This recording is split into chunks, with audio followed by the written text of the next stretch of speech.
Good afternoon, friends. My name is Paola Marianeca Lizaya Mamani, and I come from the region of Tacna. I'm here to present you a new program of Te Veo Mayor.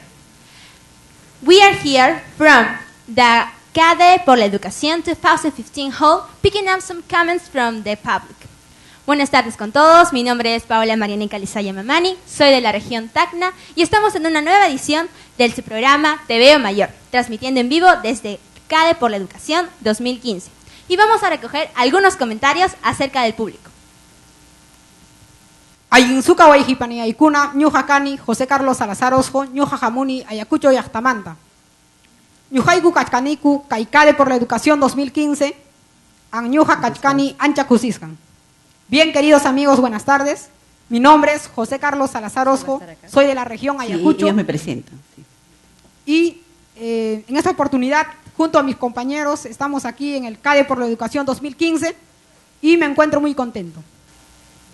Bueno, José Carlos, ¿qué te parece si empezamos a recoger algunos comentarios del público? Claro que sí. Vamos, Paola.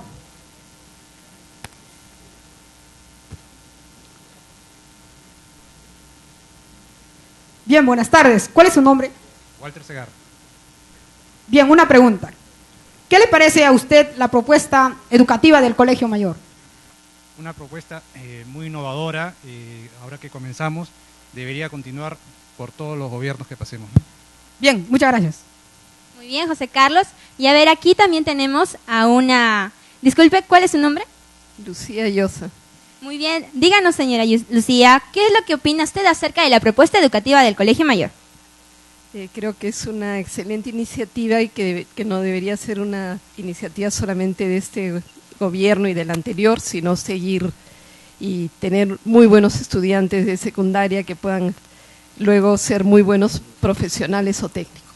Muchísimas gracias por sus comentarios. Entonces, José Carlos, ¿qué te parece si empezamos a recoger comentarios y a saber qué es lo que pasa en el otro extremo de la sala con nuestro compañero Luis Paredes? Adelante, Luis. Así es, Paola y José Carlos. Muy buenas tardes con todos ustedes, amigos. Mi nombre es Luis Enrique Paredes Guerra, desde Lima. Y bueno, nos encontramos recorriendo la sala del CADE por la Educación 2015 en nuestra encuesta sobre el Colegio Mayor. Muy buenas tardes. ¿Cuál es su nombre? Gaby Amas. Gaby Amas. Díganos, ¿qué sabe sobre el Colegio Mayor? Me has agarrado fría, mira, ni siquiera me da cuenta. Bueno, muchas gracias. Entonces seguiremos con una pregunta por aquí. Muy buenas tardes. ¿Cuál es su nombre? Tamachiro. Luis Tamachiro. Dígame, ¿qué sabe sobre el Colegio Mayor?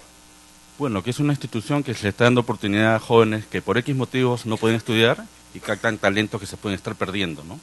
Muchas gracias por su participación. Y bien, amigos, este es el reportaje de este extremo de la sala del CADE por la Educación 2015. Y seguidamente conoceremos a nuestra compañera Yulisa, que nos dará lo que le encomienda. Adelante, Yulisa. Muchas gracias, Luis Enrique. Muy buenas tardes y continuamos con esta entrevista de CADE por la Educación 2015. Les comento, antes de que yo ingresara al colegio, cuando escuchaba el Colegio Mayor, lo primero que se me venía a la mente era los chancones, los que nunca dejan de estudiar. Incluso decían, los mataditos.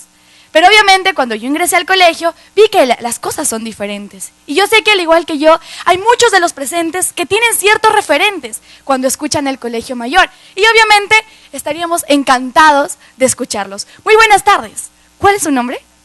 José Antonio Hernández. A ver, cuéntenos, en una sola palabra, ¿qué es lo que se le viene a la mente cuando escucha Colegio Mayor? Oportunidades. Oportunidades.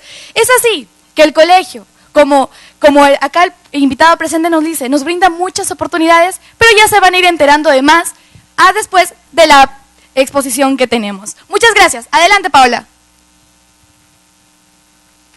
Bien, esto fue una transmisión de Te Veo Mayor. El del canal de periodismo escolar del Colegio Mayor Secundario Presidente del Perú.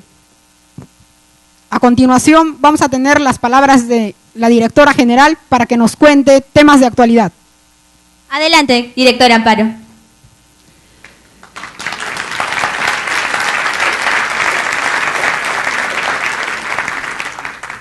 Gracias, Yulisa, Paola, Luis, José Carlos.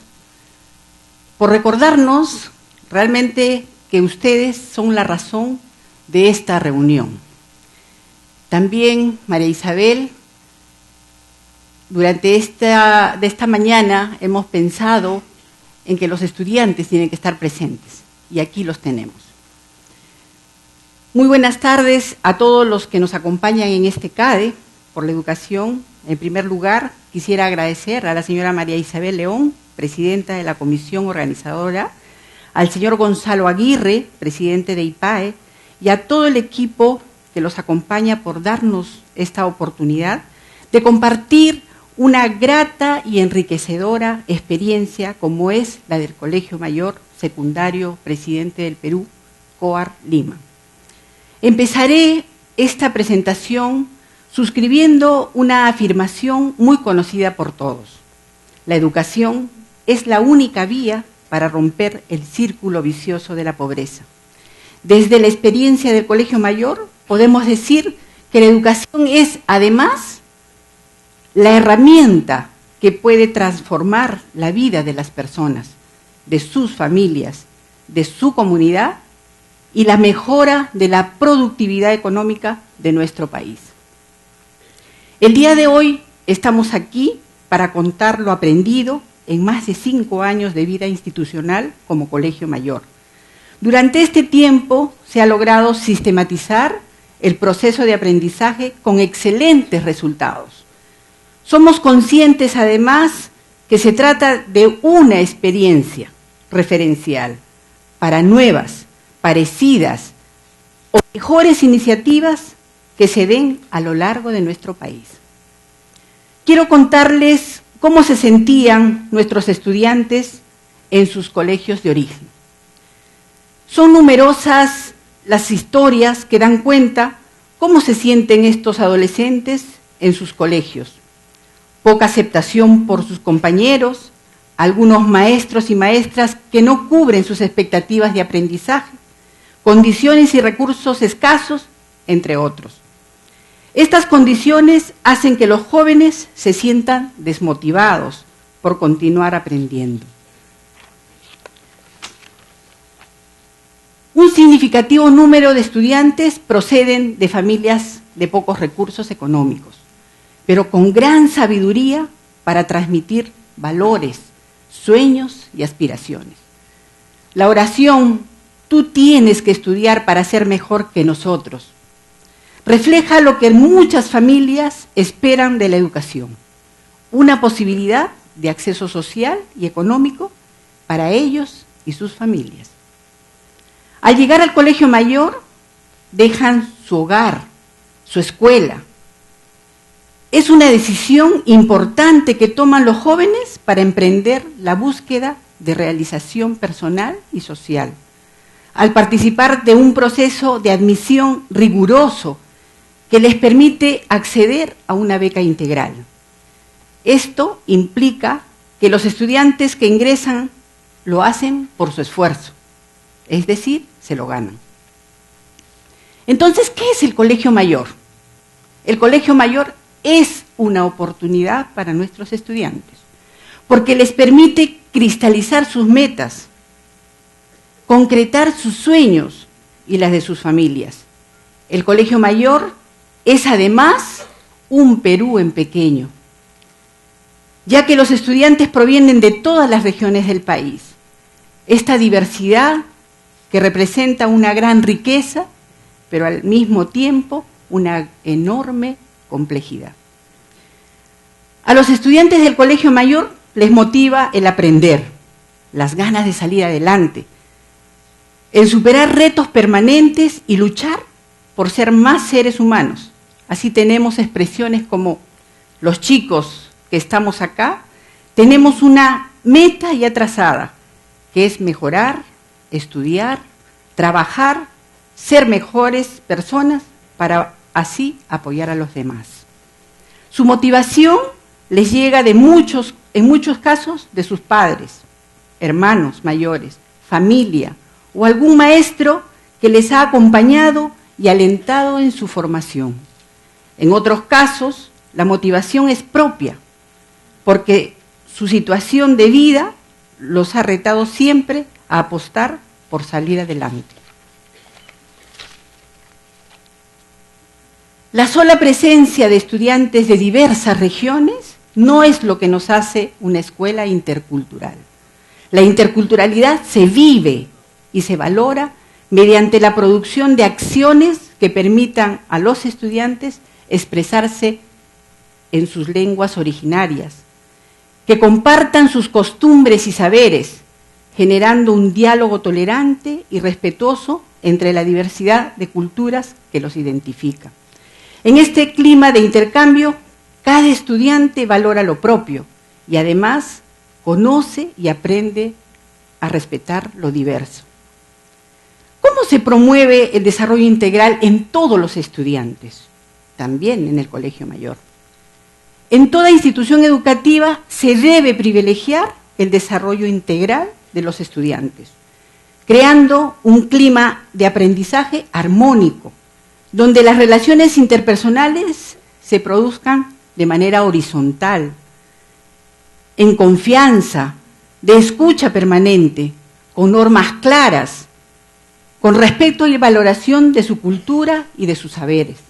La educación básica debe tomar en cuenta todos estos elementos para la formación de los niños, niñas y adolescentes. La escuela es un espacio no solo para estudiar, sino para vivir, crecer y madurar. Todos los estudiantes pasan la mayor cantidad de tiempo en las escuelas. En el caso del Colegio Mayor, nuestros jóvenes viven las 24 horas del día. Esto supone que debe velarse porque existan las mejores condiciones y reciban un soporte emocional que facilite el tránsito del espacio familiar al escolar. Esto exige un trabajo articulado, coordinado con los padres, madres y apoderados, fortaleciendo así los vínculos familiares. Ver crecer, desarrollar y acompañar la vida de muchos adolescentes en su historia académica, familiar, psicológica y de salud no es una tarea fácil. Demanda que deseamos una escuela afectuosa, atenta, dialogante, exigente, firme, orientadora de sus proyectos de vida y de la vivencia saludable de su sexualidad. Todas estas cualidades en conjunto hacen posible que los adolescentes alcancen un desarrollo integral. Entonces, ¿cómo y qué aprenden nuestros estudiantes? Toda propuesta educativa debe desarrollar principalmente la capacidad de autoaprendizaje de los estudiantes, de aprender a aprender, rompiendo paradigmas como el que supone que el maestro enseña y el estudiante escucha y aprende. La escuela debe contar con profesionales capaces y comprometidos y orgullosos por tener el privilegio de educar e imprimir valores, sentimientos, coraje entre todos sus estudiantes. En el Colegio Mayor, el maestro y el estudiante asumen retos en conjunto, desarrollando su capacidad de investigar e ir en búsqueda del conocimiento. De muchas maneras, indagando, descubriendo, experimentando, contrastando, analizando, discutiendo, validando sus opiniones, abriendo así un abanico de posibilidades y oportunidades para aprender más allá del aula. Los estudiantes deben desarrollar capacidades de investigación y redacción a través de los proyectos sociales o científicos, experimentales de física, química, biología, así como a través de la elaboración de sus monografías. Deben aprender a canalizar su compromiso con la problemática de sus regiones, tomar decisiones, proponer alternativas de solución y a organizarse rápidamente para enfrentar desafíos. En el caso del Colegio Mayor, se hace a través de nuestro proyecto ciudadano, el Club de Robótica, el Club de Periodismo, donde los más experimentados enseñan a los más jóvenes, haciendo así escuela y creando precedentes.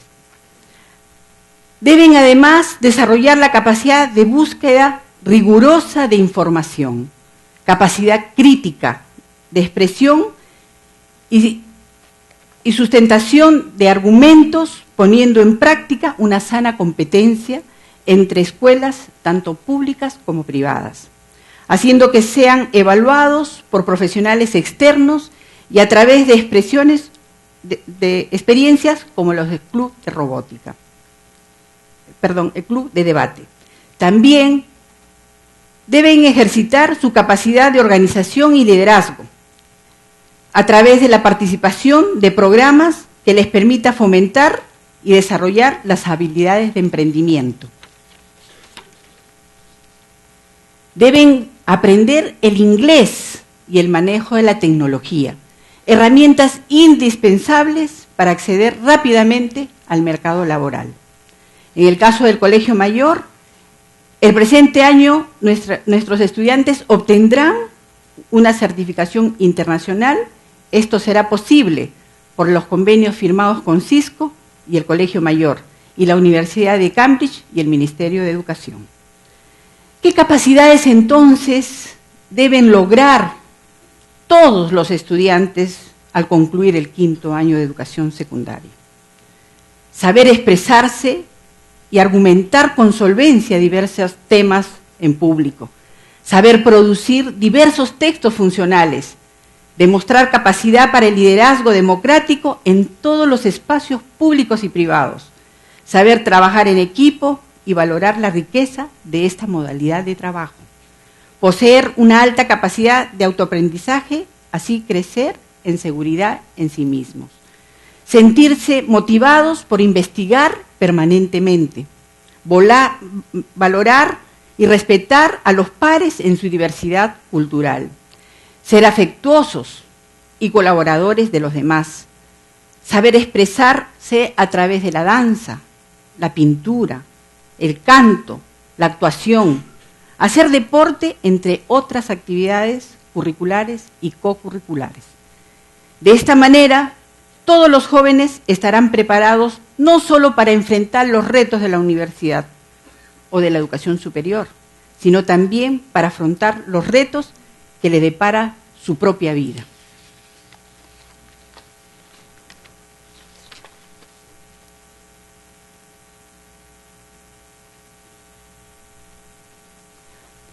¿Qué sucede entonces después del colegio? Durante estos 5 años hemos atendido a 2.400 estudiantes, de los cuales 1.500 egresaron de nuestra institución, teniendo que el 80% se encuentran cursando la educación superior en las mejores universidades del país y el extranjero. El compromiso que tenemos con nuestros jóvenes es acompañar el tránsito de la escuela a la educación superior. Para ello debemos tender puentes y establecer acuerdos con instituciones públicas y privadas, convirtiéndolas en nuestros principales aliados para lograr este gran reto. También debemos buscar a profesionales con solvencia académica que permitan el permanente fortalecimiento de nuestra institución. La acreditación obtenida en el año 2014 por el CINEACE y todos los reconocimientos públicos nos reta a hacer honor de un proceso de mejora continua. Nuestra propuesta educativa es posible construirla solo si se reflexiona, se revisa, se madura y se renueva en equipo. En tal sentido, el reto es también seguir siendo una institución de referencia, que lo aprendido en estos 5 años es posible compartirlo, no solo con los 13 colegios de alto rendimiento creados en este año, sino también con todas las escuelas públicas de nuestro país. Por ello, es clave la gestión. Desde esta experiencia podemos afirmar que liderar una institución de esta magnitud supone contar con un equipo de trabajo profesional probo, multidisciplinario, que permita la planificación, monitoreo y acompañamiento de la propuesta, siempre en la perspectiva de mejora de la práctica pedagógica e institucional en el marco de una cultura de innovación y mejora permanente. En ese sentido, todas las escuelas deben entregar al Perú personas que contribuyan a mejorar la productividad económica para un mejor desarrollo social.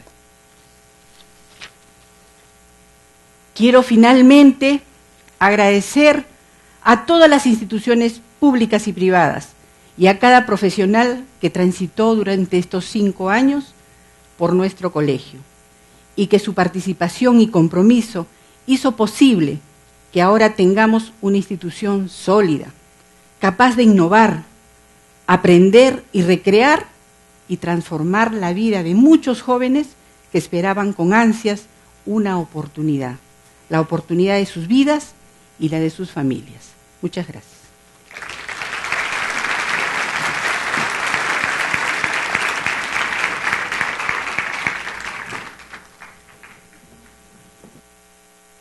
Agradecemos la presentación de la señora Amparo Muguruza, directora del Colegio de Alto Rendimiento de Lima, Colegio Mayor. Me indica que tiene un video. Señora Muguruza. Arriba caballo blanco, cilulo, arriba caballo blanco, cilulo, sácame de este arenal, guaylulo. En el 2012 pues yo vine de provincia, yo soy de Cajamarca, de la provincia de Cajabamba, el distrito de Cajabamba. El Colegio Mayor me ha dado, bueno, una perspectiva más holística de lo que es la educación, de tal manera que ahora soy un poco más suelto, más sociable, tengo talentos artísticos, sé cantar, toco la guitarra y todo eso lo he aprendido en el Colegio Mayor, ¿no? Claro, muy aparte de los conocimientos académicos, que por cierto son de mayor nivel que una educación regular.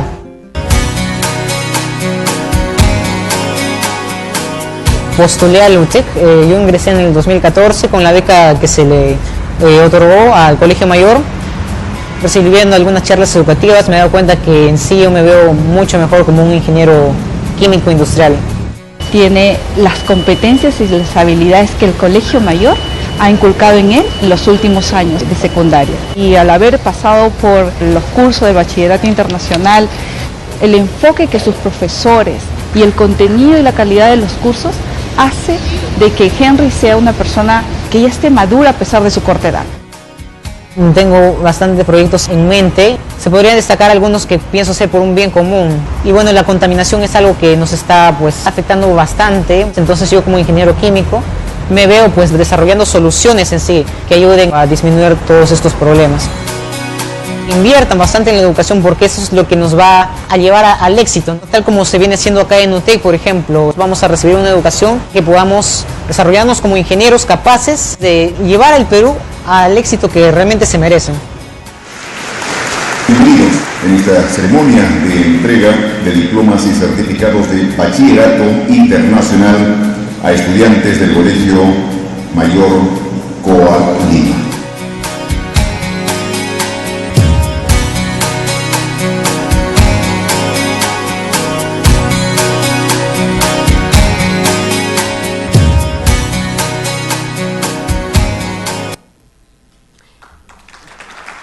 De esta manera hemos conocido la experiencia del Colegio Mayor. Ahora es el turno de David Bautman, director de ProRural.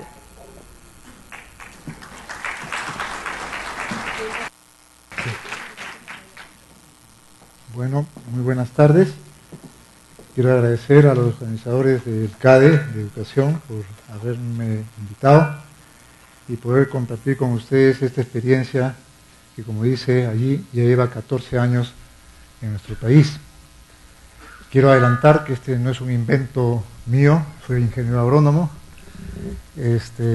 sino es una pedagogía, un sistema educativo que se desarrolla en más de 40 países en el mundo, de los 5 continentes. Esto nació en Francia el año 1935. Este año, la semana que viene, se celebran justamente en los 80 años del primer centro de estos en el mundo. Francia tiene cerca de 500, y bueno, donde se está desarrollando fuertemente es en Latinoamérica, y en nuestro país con especial éxito. Bien, vamos a empezar propiamente. Pues bien, primero quiero hablar de alternancia, como la educación es una educación dual. Ay, Madre Santa. En el sistema internacional lo llamamos CEFA. Cada país toma luego el nombre específico. El CEFA significa Centro Educativo Familiar de Formación por Alternancia, y en el Perú se llaman Centros Rurales de Formación Alternancia. Son colegios secundarios. Esto no cabe en la primaria, por los aspectos pedagógicos, etcétera, ¿no? Pues bien, ¿cuáles son los objetivos y medios del sistema? Los objetivos son, o fines, primero la formación integral del muchacho, o sea, formación humana, académica, técnico, productiva, empresarial. Llamábamos profesional, pero el Ministerio no quiere que usemos ese término. Pero bueno, y luego el otro objetivo es, o fin, es contribuir con eficacia al desarrollo local de cada una de las comunidades donde se implanta uno de estos centros. Para ello hay dos medios sustantivos, que son, primero, una asociación local formada por padres de familia y otros colaboradores locales que gestionan el colegio. Es un colegio público, pero gestionado por una asociación local, ¿de acuerdo? Y luego una pedagogía que permite lograr esos dos fines, ¿no? Que es la formación integral y la contribución al desarrollo local. Ahora vamos a ver un poco más cómo funciona esta pedagogía para poder entenderlo. Cada centro tiene su propio plan de formación, su propio currículo.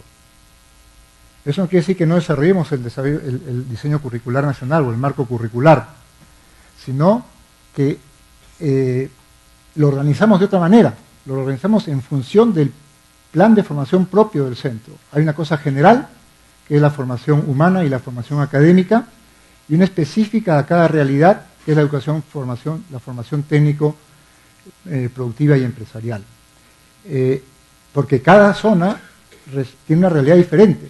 Tenemos que ver cuáles son los elementos que pueden ayudar al desarrollo local, en función de los medios que ahí existen, de los recursos con los que se cuenta. Entonces es el instrumento, este plan de formación, que organiza toda la actividad del centro, y es el medio que integra pues la vida real con la escuela. Aquí podemos ver cómo funciona esto. El chico pasa 2 semanas en el centro de formación y 2 semanas en el espacio socioeconómico, socioprofesional, sociolaboral, sociofamiliar, como queramos llamarle. Y así, bisemana tras bisemana tras bisemana durante los 5 años. ¿Ok? ¿Qué hace cuando está en casa? Cuando está en casa, el chico primero desarrolla un proyecto de investigación que está definido desde el principio del principio del año. Los 2 espacios están totalmente integrados, el medio sociofamiliar, socioprofesional, con el colegio, con la escuela. Entonces, luego, regresamos. Mandan un ancho. Ahí está. ¡Ay, Madre Santa! Bueno, bien. Luego, decía yo, se dedica a investigar. ¿Ok? Luego, desarrolla un proyecto productivo. O sea, todos los chicos de primero secundaria tienen un proyecto productivo, que cada uno lo escoge.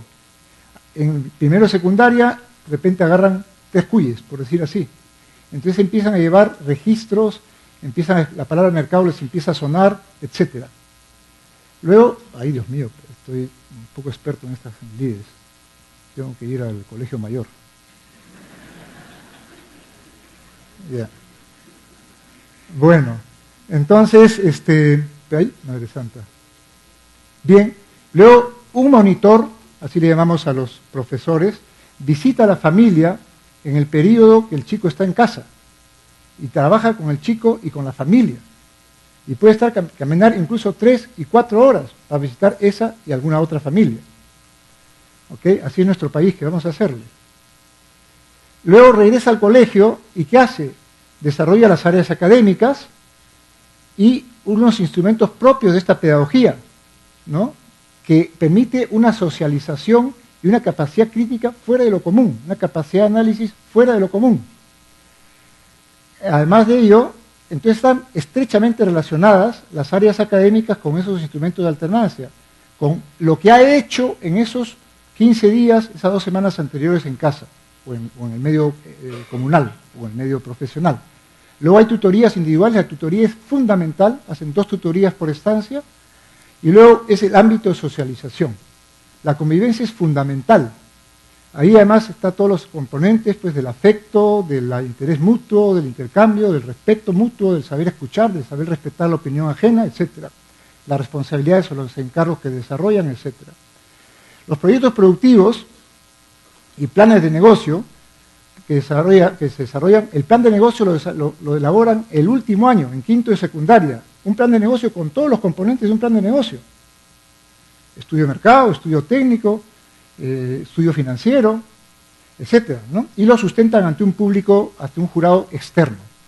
Entonces, ¿qué promueven los proyectos? El emprendimiento en cualquier sector productivo, ¿no? Aunque tenga cada uno de ellos, el centro tenga una orientación muy definida, por decir así, agropecuaria o turística, los chicos seleccionan sus propios proyectos aunque no tengan que ver con ello, especialmente los planes de negocio. Los chicos ellos tienen que desarrollar una capacidad para ver dónde hay una oportunidad de negocio. Entonces llega, por supuesto, la innovación tecnológica. Yo he trabajado muchísimos años en extensión agrícola, en educación de adultos del campo. Y les digo, se va muchísimo más rápido por esta ruta, entrando por los chicos. Porque ¿quién es el que cuida el proyecto productivo cuando el chico está en la escuela? La familia. Entonces traspasas tecnología e innovación de modo súper interesante. Y luego es una forma de generación de ingresos. Vamos a ver más adelante cómo los chicos siguen estudios universitarios, muchos de ellos, o técnicos.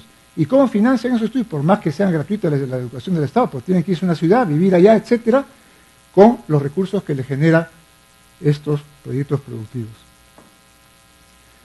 ¿Qué es lo más importante acá? Hemos hablado ya de la parte pedagógica.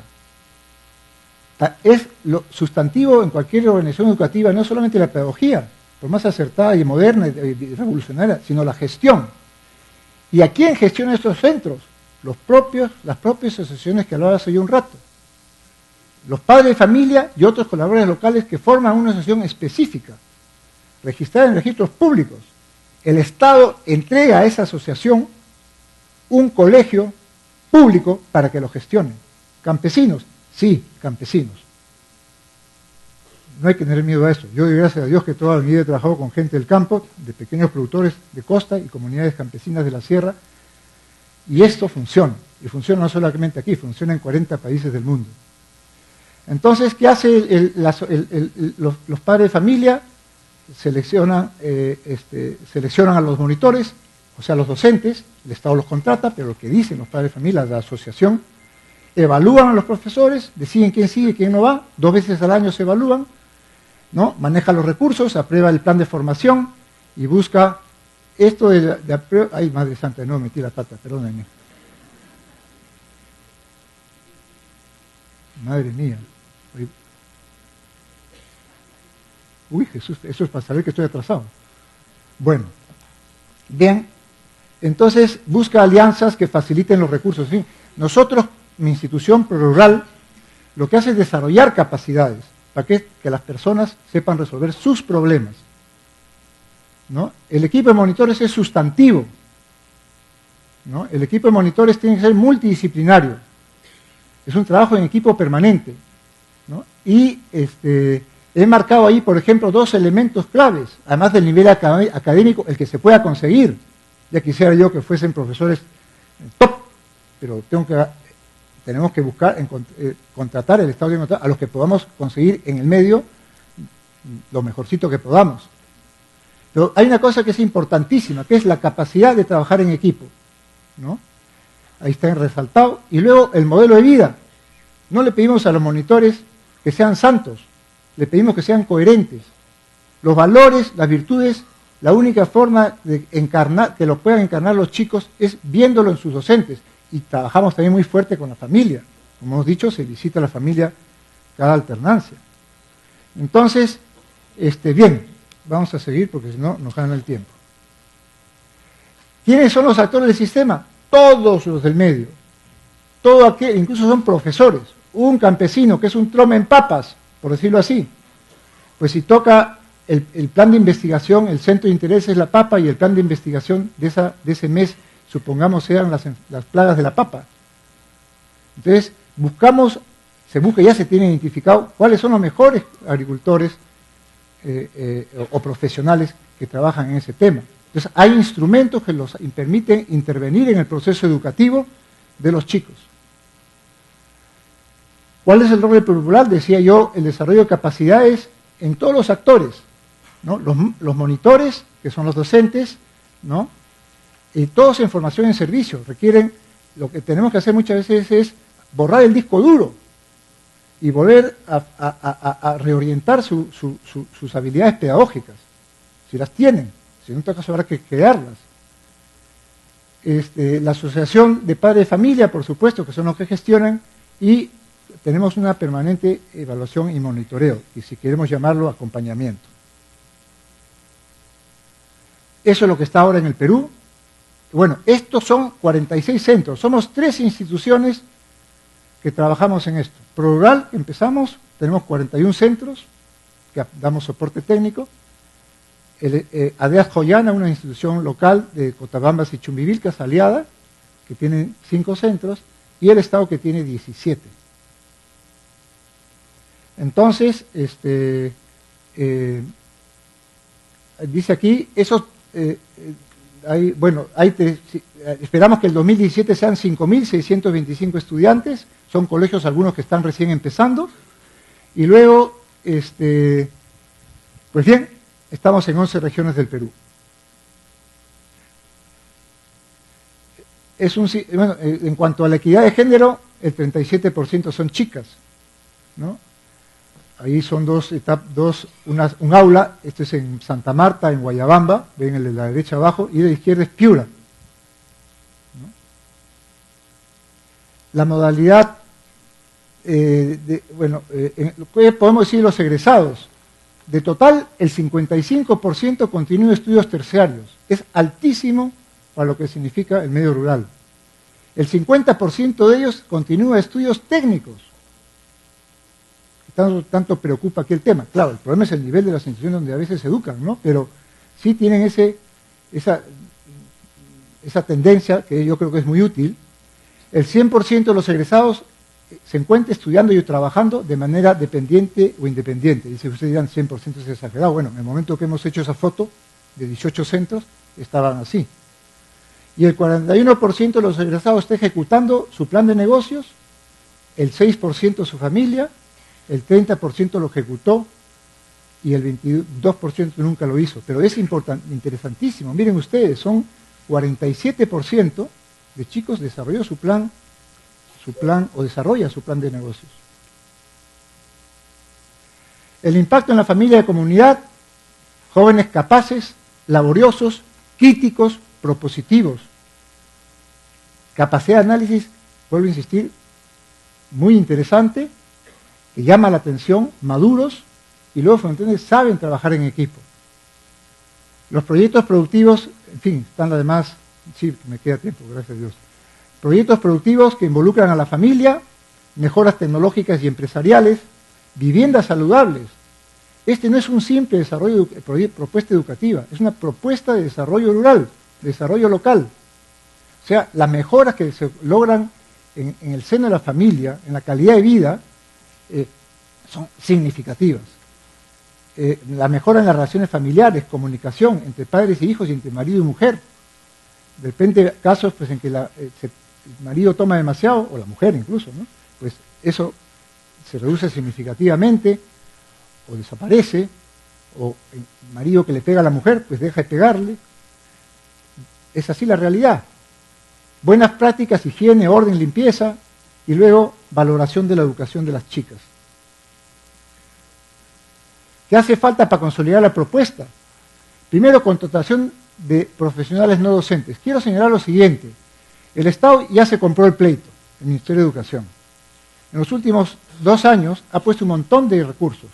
Incluso 3.800.000 soles se están aplicando para desarrollar una segunda especialidad en educación en alternancia que estamos trabajando con Monterrico.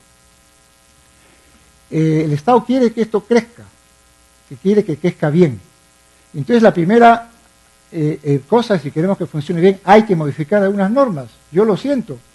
Lamentablemente no creo que lo logremos con este gobierno por una razón sencilla, porque ellos el anterior y han parido la ley de la reforma magisterial. De eso hay que hacer modificaciones en ella. Si no, no podemos contratar profesionales técnicos. Si damos formación técnico-productiva y empresarial, necesitamos gente que no sea docente, porque no hay las especialidades, o las especialidades que se dan, tenemos gente muy mal formada. Tenemos que tener libertad para... Si no, ¿dónde vamos con esto? No se puede. Se logra, pero a punta de golpes, a punta de demoras en la contratación, a veces 1 o 2 meses más tarde, cuando ya empezaron las actividades académicas. Hace falta un régimen especial, porque esta gente, los monitores, trabajan y viven en los centros. Entonces, ya de hecho existe eso, pero eso hay que normarlo, ¿no? Son gente de dedicación exclusiva, no pueden cachuelear para mejorar sus ingresos. Hemos logrado una cosa fundamental. Este año se ha subido 25% el ingreso a todos el sueldo, vamos a llamarlo así, a todos los monitores. Pero eso es corto, sigue siendo muy poco. Entonces, luego la plena participación de los padres de familia. Ha salido ya una norma que regula todo esto. Ahora tiene que salir la norma técnica. Lo primero se llaman los lineamientos. Y ahora hace falta la norma técnica que regula esos lineamientos. Entonces, ahí tiene que respetarse lo que es esencial para este sistema educativo, que es la gestión por los padres y otros actores locales. Amigos, hay colegios que de repente en 5 años no ha ido, por decir, quizá exagero, ¿no? Un inspector, por decir así, un supervisor, un especialista de la UGEL a visitar tal y cual escuela primaria o colegio secundario. El colegio secundario es más difícil porque están casi siempre en las capitales de distrito. Pero sí escuelas primarias. Estos colegios también están perdidos entre los cerros. Entonces, ¿qué hacen los docentes si no los visitan? Si no intervienen los padres de familia en el manejo del centro, o los inspectores de educación los van a visitar de vez en cuando. Hacen lo que le da la gana. Y así se tiene cómo está la educación en el país. Hace falta digo ahí, digamos, audazmente, hace falta una tercerización total. Solamente pongo un ejemplo. Bueno, gracias a Dios este año el Ministerio ha contratado una consultoría de más de 800.000 soles que la ha ganado el consorcio San Agustín, que van a evaluar todos los centros del país, los 63. Ahí van a salir resultados muy interesantes. Y va a demostrar, les aseguro, que el Estado no está capacitado para llevar esto adelante. Tiene que fiarse de terceros, tiene que fiarse de la sociedad civil. ¿Y qué tiene que hacer el Estado? Lo que dice ahí, un trato equitativo, porque son colegios públicos, y exigir resultados, evaluar resultados. Eso que haga, si funciona, no como dicen los gringos, oye, si funciona no lo arregles, déjalo andar. Empoderemos a los padres. Lo primero que quiere el padre, ¿qué es? Calidad. Quiere que su hijo tenga éxito en la vida. Bueno, y aquí están los reconocimientos que ha tenido el sistema, ¿no? El último ha sido este de la WISE, World Innovation Summit for Education, de la Fundación Qatar, de 140 propuestas a nivel mundial. 15 fueron calificadas, de esas 15 fueron visitadas por gente de especialistas contratados de una organización norteamericana, con sede en varias partes, Parthenon Group, de diferentes partes con oficinas de diferentes partes del mundo, y evaluaron esas 15 iniciativas, y 6 fueron premiadas, ¿sí? Una de ellas en la misma Finlandia. en Australia, Finlandia, Egipto, Jordania y el Perú. En la India también, eran 6. Pues bien, este es lo que quería contarles, creo que sí. Muchas gracias.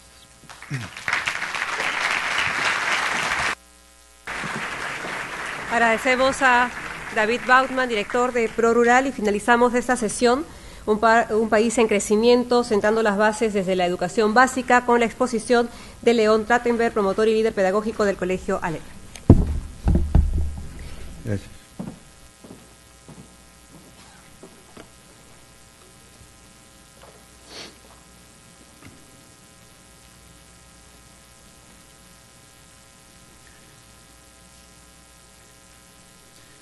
Buenas tardes.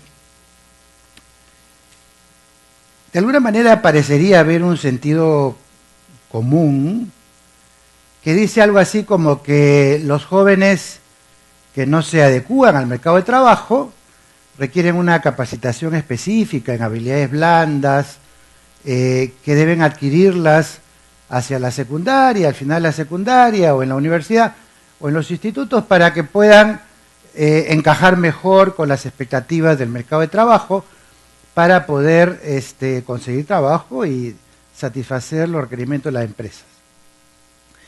Yo lo que quiero sostener es que para muchos jóvenes la secundaria es tarde y que las estructuras básicas de las habilidades blandas que reclama el mercado de trabajo se forman e instalan en los primeros 8 años de vida. Y para muchos después de eso ya es tarde. Y voy a utilizar imágenes del Colegio Aleph, pero que pueden ser extendidas, por supuesto, a otras instituciones también.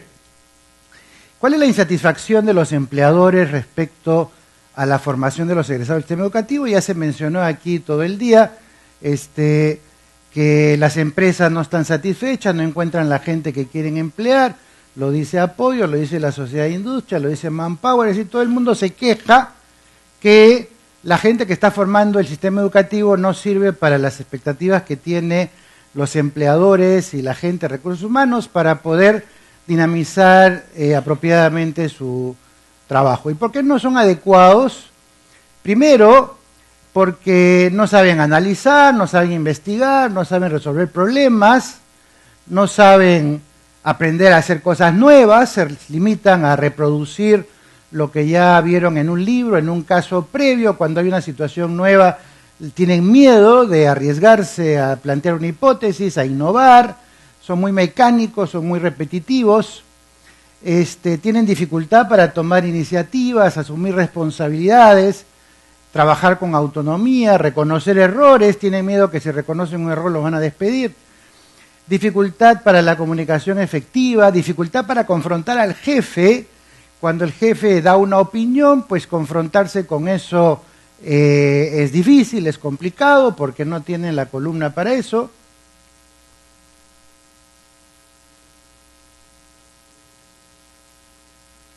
Dificultad para pensar en el bienestar del conjunto, cooperar, resolver conflictos, y dificultad para gestionar entornos de complejidad interdisciplinarios y pensar en lo desconocido. Todo esto resume más o menos la queja compartida de la mayoría de los expertos en recursos humanos, los empleadores y demás. Y yo me pregunto, ¿dónde se forma eso? ¿Y hasta qué punto tiene sentido decir eso se forma en secundaria o eso se forma en la universidad, cuando eso se forma en la educación inicial? Y no después. Después es tarde, en muchos casos. Voy a mostrarles entonces cuál es la diferencia entre el enfoque tradicional y el enfoque, digamos, más compatible con la neurociencia, la psicología, la pedagogía. El enfoque tradicional dice que a mayor edad, mayor experiencia, a mayor edad, mayor capacitación, a mayor edad, mayor posibilidades de aprender aquello que se requiere para la vida adulta, ¿no es cierto? Y entonces hay que formar a los jóvenes para el mundo del trabajo cuando están en la alta secundaria, o en la superior inclusive. Y lo que yo les planteo es que todos los hallazgos de la neurociencia, la psicología, la pedagogía, la investigación científica nos dicen hoy que los principales componentes que tienen que ver con el desarrollo del cerebro, de las habilidades, de las aptitudes, de la manera de razonar, de pensar, de crear, de innovar, se forman en los primeros 8 años de vida, particularmente en los primeros 5, pero me extiendo hasta los 8 porque ahí es donde se termina el proceso de lectoescritura. Y tenemos, por ejemplo, experiencias sobre pensamiento divergente que nos muestran, hay una charla de Ken Robinson donde cita esto, donde dice que frente a un conjunto de actividades que implican pensamiento creativo, los niños desarrollan entre los 3 y 5 años una capacidad de imaginar alternativas de solución equivalentes, por ejemplo, a 100. Cuando llegan a los 7 años baja a más o menos 70, cuando llegan a 10 años baja a 40, cuando llegan a secundaria bajan a 25 y cuando llegan a la vida adulta baja a 2. Es decir, lo que los niños de 5 años pueden hacer desde el punto de vista de pensamiento divergente se va perdiendo a lo largo de la escolaridad y mucho más la educación superior, en lugar de irse incrementando. Algo hace la escuela que deteriora las capacidades iniciales básicas, lo que llaman habilidades blandas y creativas de los chicos. Inclusive he estado viendo que en Alemania, por ejemplo, las más importantes empresas de ingeniería están trabajando con niños de preescolar, con una serie de kits y juegos de mecánica, de juegos de construir, armar, desarmar, porque consideran que primaria ya es tarde para incentivar el espíritu científico de los chicos. Y en el caso peruano, nosotros lo que tenemos es evidencias múltiples de que a los 7 años ya quedan instaladas todas las capacidades para ser fracasados. Por ejemplo, cuando ustedes ven los resultados de las pruebas censales, la famosa S, ¿qué cosa es lo que les dice? En segundo grado, 70% de los niños no saben la aritmética básica y 60% de los niños en segundo grado no comprenden lo que leen.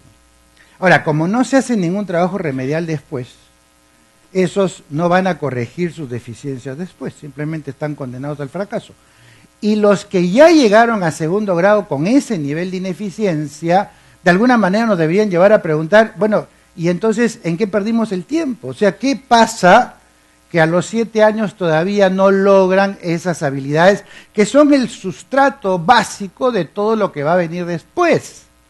Y entonces ahí hay un tema que tiene que ver con un trabajo que hay que hacer en los primeros años de vida que no se está haciendo y que afecta después todo el recorrido futuro de los chicos.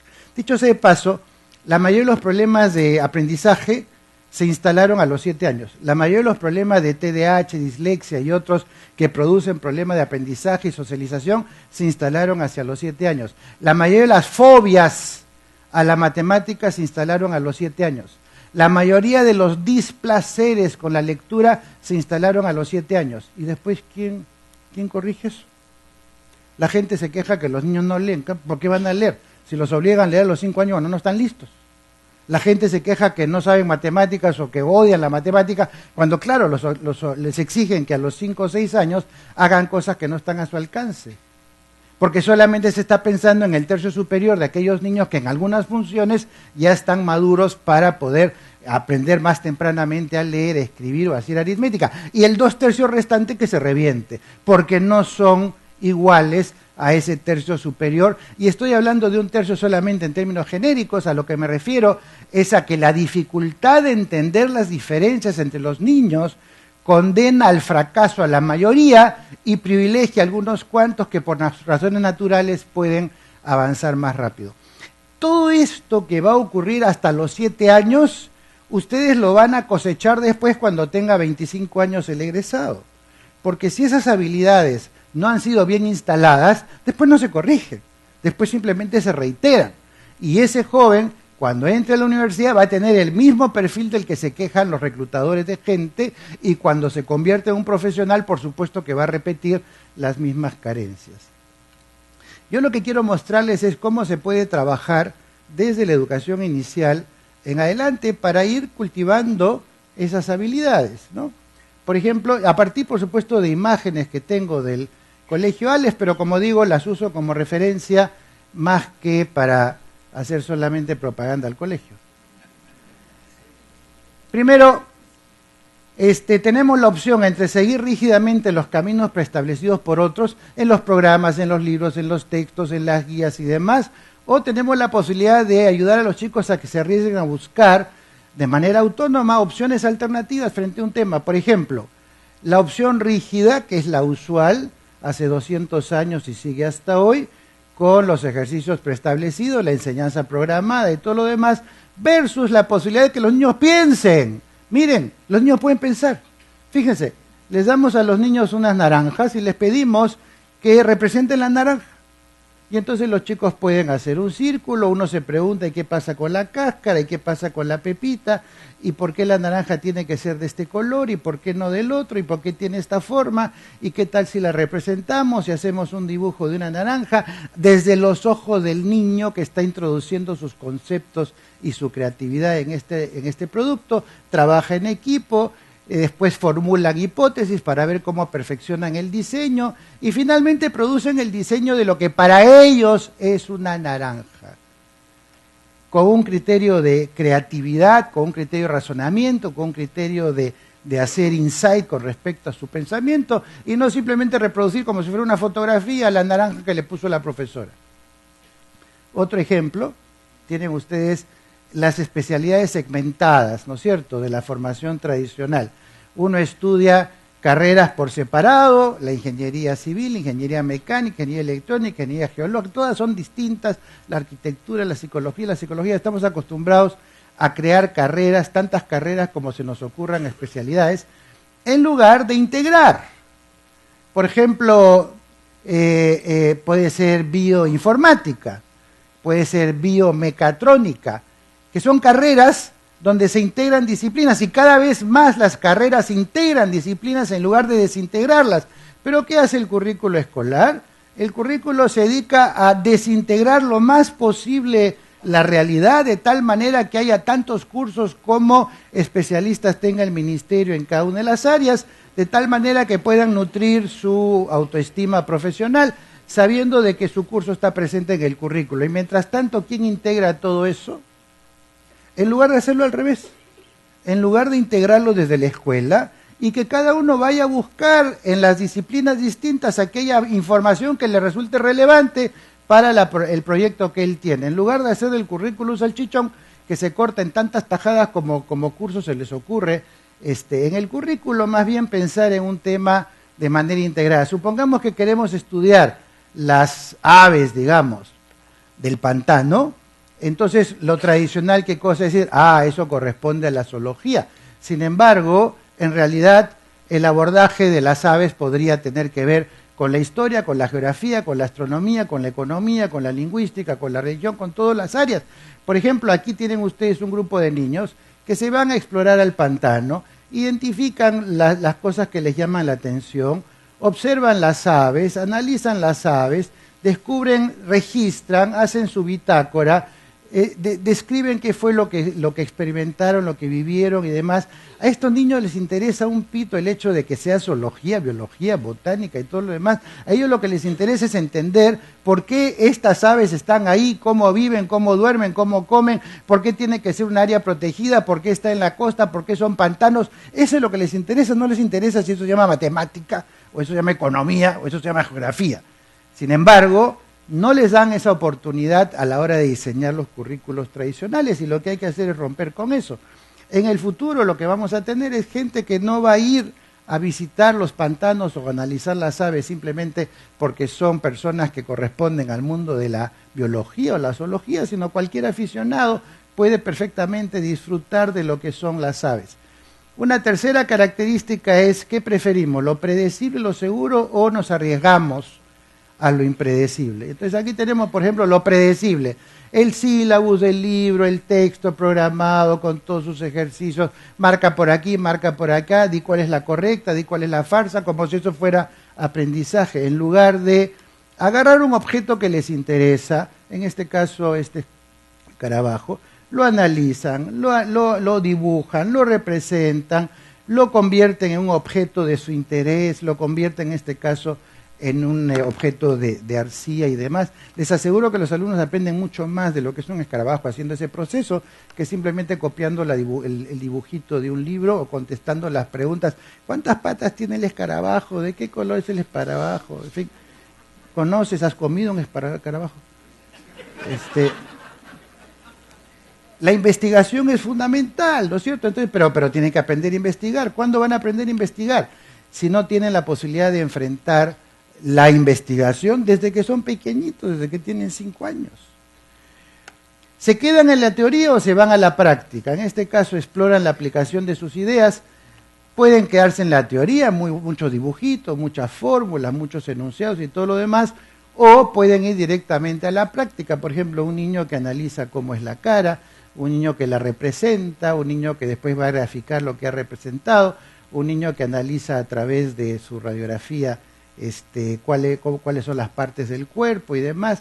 Finalmente, es un niño que va a poder hacer a temprana edad lo que uno esperaría después que haga un profesional adulto.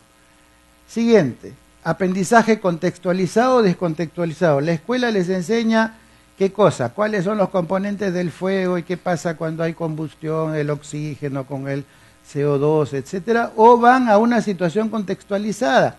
Por ejemplo, aquí tienen ustedes el caso de estos niños que van al comedor y lo que tienen que hacer es poner tantos platos y cubiertos como niños van a estar en la mesa comiendo juntos. Entonces están aprendiendo a contar, están aprendiendo números, están aprendiendo matemáticas en función de los niños que han asistido, en función de los que van a comer juntos, en función de la actividad que van a desarrollar. Aquí, por ejemplo, tienen ustedes la posibilidad de que los niños aprendan a sumar, restar, a multiplicar, dividir, utilizando simplemente palitos con frutas. ¿Cuántas frutas, cuántas uvas necesito si hay 5 niños? ¿Cuántos pedazos de piña, cuántos pedazos de fresas? Si cada fresa la divido en 2, ¿cuántas fresas necesito para hacer el anticucho? En fin, le dan contexto a lo que están aprendiendo. En el sistema electoral, cuando están en época de elecciones, perfectamente pueden simular las elecciones, van a elegir quién es su alcalde, quiénes son sus símbolos, quién va a ganar, por qué van a votar, qué propuesta tiene cada uno de los candidatos, y así sucesivamente. Simulan que ellos mismos votan, ponen su huella, van a la cámara secreta y finalmente escogen al alcalde del colegio. Otro ejemplo, ¿no? Estos niños estaban muy interesados en conocer quién es el hombre más alto del mundo. Encuentran que este señor tiene 2,52 metros. ¿Qué significa 2,52 metros? Y entonces los niños empiezan a investigar a este señor, empiezan a analizar cómo se toman las unidades, si utilizo cucharas, si utilizo tijeras, después llevo a comparar si utilizo los pies como unidad de medida, empiezo a analizar, graficar mis datos, mi información, finalmente construyo en 2 dimensiones a este señor y finalmente lo cuelgo para ver qué es lo que equivale a 2,52 metros, qué significa 2,52 metros.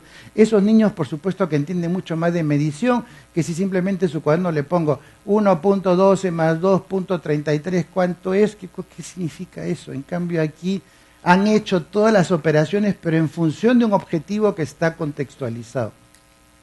La siguiente, la queja del trabajo individual frente al trabajo en equipo. Pueden trabajar de manera individual, dicho sea de paso, la mayoría de las carpetas de los colegios están hechas para que los alumnos no hablen entre sí, para que haya un espacio entre ellos, para que no se comuniquen, o pueden hacer perfectamente trabajo en equipo, y trabajar en equipo, investigar en equipo, conversar, compartir, disfrutar. Fíjense siempre en las fotos cómo los niños disfrutan, porque ustedes saben que uno de los pecados de los colegios es reírse. Si uno se ríe en el colegio está en falta, ¿no? Porque el colegio tiene que ser con la solemnidad de un cuartel, ¿no es cierto? Prohibido contar un chiste. El niño que cuenta un chiste hay que botarlo de clase. Es decir, un poco de humor, un poco de placer, no le viene mal a nuestros chicos que están formando su identidad. ¿Se sienten seguros en espacios convencionales o son capaces de adaptarse a espacios diversos? Acá, por ejemplo, tienen la escuela convencional, la maestra convencional, la pizarra convencional, los equipos convencionales. En cambio, tienen ustedes la posibilidad de que los chicos estén en espacios distintos, tienen espacios, tienen aulas, tienen posibilidad de trabajar con distintos materiales, tienen ahí espacios que simulan el hogar para que asuman distintos roles. la sala, el atelier, el pasadizo, la plaza, el aula. Este es un aula de clase, dicho sea de paso, que muchos cuando van al aula me dicen, oye, ¿dónde está la pizarra? Digo, ¿para qué necesitas una pizarra? Si eso es un lugar mucho más interesante y amable para aprender. Y finalmente pueden adaptarse a cualquier espacio. Todos los espacios son educativos y uno sabe cómo sacarles provecho. ¿Estamos educando para la competencia o estamos educando para la colaboración, para la armonía? ¿Estamos educando para que haya bullying, para que haya agresión, para que se diferencien, para que se excluyan? ¿O estamos educando para que colaboren, para que aprendan para más adelante a sumar esfuerzos, a colaborar, a parecerse a aquello que queremos que ocurra en el mundo adulto? ¿Estamos educando a la exclusión, a la discriminación o estamos educando a la inclusión? Para que todas las personas, en función de sus capacidades y sin importar las diferencias, puedan ser parte de un mismo mundo. Sin embargo, si les pedimos que redacten de esta manera, obviamente, claro, aplaudimos, pero todos los que escriben de otra manera automáticamente son excluidos. Y es que no pueden escribir pues como está ahí en la primera plana. ¿Y qué? ¿Por eso hay que excluirlos? ¿Por eso hay que ignorar las diferencias y las razones por las cuales no pueden escribir como uno aspiraría frente a un alumno que tiene facilidad para la redacción? A niños que tienen necesidades especiales tienen que aburrirse, tienen que ser tratados como si fueran alumnos que pueden mantener perfectamente su atención, o tenemos que reconocer las diferencias. ¿Tenemos que ser inclusivos o vamos a mantener la postura de ser exclusivos y votar a todo alumno que es diferente? ¿Vamos a repetir lo apegado a lo conocido o estamos dispuestos a investigar lo nuevo, lo novedoso, lo que implica un pensamiento divergente, distinto, ¿no es cierto? Vamos a hacer siempre esos ejercicios donde todo está preestablecido, todo está preconfigurado, todo está decidido de antemano, o vamos a permitir que los niños exploren, que los niños desarrollen sus propias ideas, que diseñen sus propias soluciones a sus problemas, que imaginen cómo sería, por ejemplo, el diseño de un espacio, en este caso están representando en la parte central del colegio, tanto en 2 dimensiones como en 3 dimensiones. Esos niños diseñan, esos niños investigan, esos niños exploran, esos niños arriesgan, esos niños plantean hipótesis. O sea, todo lo que ustedes reclaman que no tienen los adultos, eso tienen esos niños. ¿Y por qué no potenciamos eso desde la edad en la que eso es posible? En lugar de estar pensando de que uno siempre tiene que estar esperando primero a malograrlos para después recuperarlos. Acá tienen, por ejemplo, niños que pueden investigar cosas como la Torre Pisa y después vamos a tener arquitectos pues que van a ser realmente innovadores. ¿Vamos a considerar que el error es motivo de sanción o vamos a considerar el error como parte natural del aprendizaje que da pie a mejorar? El sistema educativo está basado en la idea de que todo se castiga. Si el alumno se equivocó, se castiga.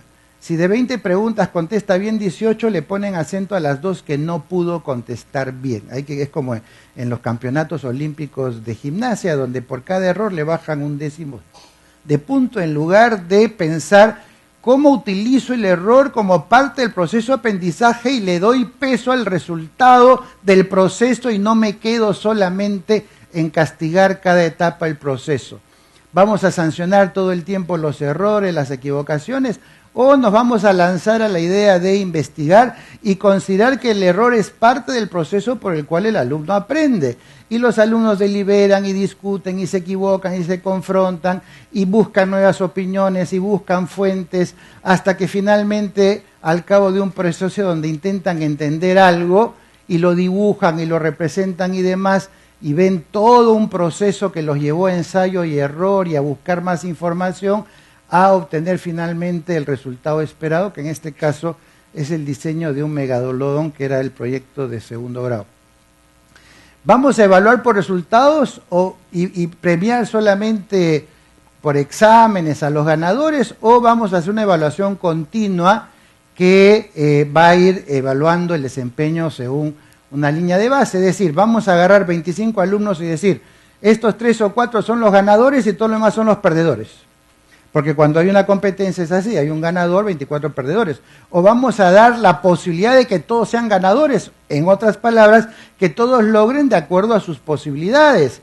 y eliminar este sistema en el cual nosotros diferenciamos a los buenos de los malos, los ganadores, los perdedores, los que logran de los que no logran, por un sistema en el cual se respeta el hecho de que cada alumno no es evaluado por algún pico de información, sino que es evaluado de manera continua por su desempeño constante, por su capacidad de exploración, por su curiosidad, por su capacidad de hacer preguntas, por sus inquietudes, por el esfuerzo que hacen para investigar, y después se comparte con los padres de manera colaborativa el resultado de este proceso que dura un trimestre. Y en el caso de la primaria, inclusive con presencia de los alumnos, se reúnen los profesores, los padres y los alumnos para conversar juntos qué pasó en el trimestre, qué aprendieron, qué quedó pendiente, etcétera. Finalmente, vamos a apostar por la motivación extrínseca o vamos a apostar por la motivación intrínseca en la que cada uno coloca su pasión en aquello que realmente le interesa. Y la motivación extrínseca basada en reglamentos, en normas, en llamada de atención, en amonestaciones, en sermones, o más bien la motivación que surge del placer por aprender. Cuando uno mira la cara de este niño, uno se da cuenta de que hay un enorme placer en lo que está haciendo, y ahí no importa el reloj, no importa el tiempo, porque lo que está en juego es las ganas de hacer las cosas, ¿no es cierto? Estos niños que están explorando, están investigando, están haciendo todo aquello que quisiéramos que los adultos hagan, pero lo están haciendo desde temprana edad a través de su experiencia escolar. Y en suma, de lo que se trata es que realmente los niños disfruten de su vida escolar, pero además de disfrutar de su vida escolar, que sean niños horizontales, que sean niños comunicativos, que sientan que los adultos son adultos porque tienen más años, pero no porque cualitativamente sean seres humanos distintos a los niños. Y por lo tanto tiene que haber una relación de seguridad, de poder conversar libremente, de plantear sus puntos de vista, de no sentirse amenazados por los jefes o las autoridades, de no sentir que están en un cuartel haciendo formaciones, sino más bien que están en un mismo plano, con sus profesores en los que discuten, en los comparten, sostienen sus teorías, conversan, plantean sus hipótesis y demás, finalmente hacen sugerencias, recomendaciones y quieren compartirla. De tal manera que lo que quise mostrarles aquí con estas imágenes es que es perfectamente posible desarrollar todo lo que se quiere, todo lo que se reclama como carencia o insuficiencia de los profesionales y los egresados de la educación superior, se puede instalar y cultivar desde que los niños tienen entre 0 y 8 años. Es más, diría yo, que si lo instalamos ahí, después el camino va a ser mucho más fácil. Gracias.